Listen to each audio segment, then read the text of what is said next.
আসসালামু আলাইকুম।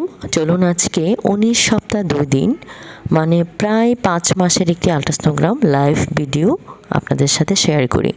বরাবরের মতোই যেটা হয়, পেশেন্ট যখন আল্ট্রাসনোগ্রামে শোয়ানো হয় আল্ট্রাসাউন্ড রুমে, তখন পেশেন্টের কাছে আমি কিছু হিস্ট্রি নেই যে পেশেন্টের নাম কি, বাসা কোথায়, কোথা থেকে এসেছেন, তার মাসিক রেগুলার ছিল কি না, তার আগের কয়টা বাচ্চা, তারপরে আগের বাচ্চা নর্মাল না সিজার, জাস্ট কিছু কনভারসেশন তার সাথে করে নিই। তারপর আমি আলট্রা করতে করতে ইনফরমেশানগুলো জেনে নিই, আর তার মাসিক রেগুলার ছিল কি না সেটাও জেনে নিই।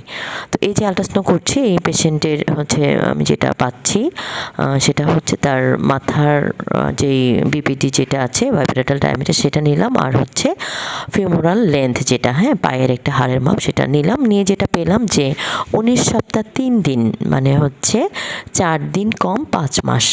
তারপর এখানে আমি যেটা নিচ্ছি, এখানে বাচ্চার যে অ্যাবডোমেন যেটা, সেটা নিচ্ছি। সেটা আমি এসির একটা মেজারমেন্ট নিচ্ছি, যেই মেজারমেন্টটা মেনলি বাচ্চার ওজনটা অটোমেটিক্যালি চলে আসে। তো মোটামুটি কিন্তু আমরা বাবুর ওজনটাও নিয়ে নিয়েছি এবং বাচ্চার বয়স কত সেটাও দেখে নিয়েছি। এখানে আমি যেটা নিচ্ছি এখন বাচ্চার হার্টবিটটা এখন দেখে নিচ্ছি।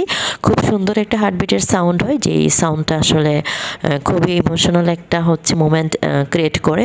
অনেক সময় তো আমি দেখি যে আমার পেশেন্টদের মুখ চোখে একদম পানি চলে আসে খুশিতে।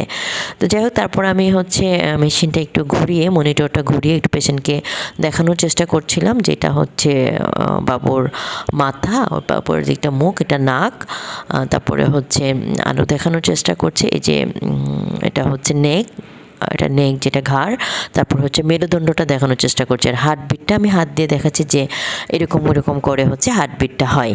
তো যাই হোক, সব কিছু মিলিয়ে পেশেন্টকে আমি দেখানোর চেষ্টা করলাম যে না, তার বাচ্চার যে অংশগুলো, যদিও পেশেন্টরা তো ওইভাবে বুঝতে পারবে না, তারপরও যখন এভাবে একটু দেখিয়ে দিই তখন পেশেন্টরা একটু খুশি হয়, এই আর কি। তো আপনাদের খুশিই তো আমাদের সব কিছু।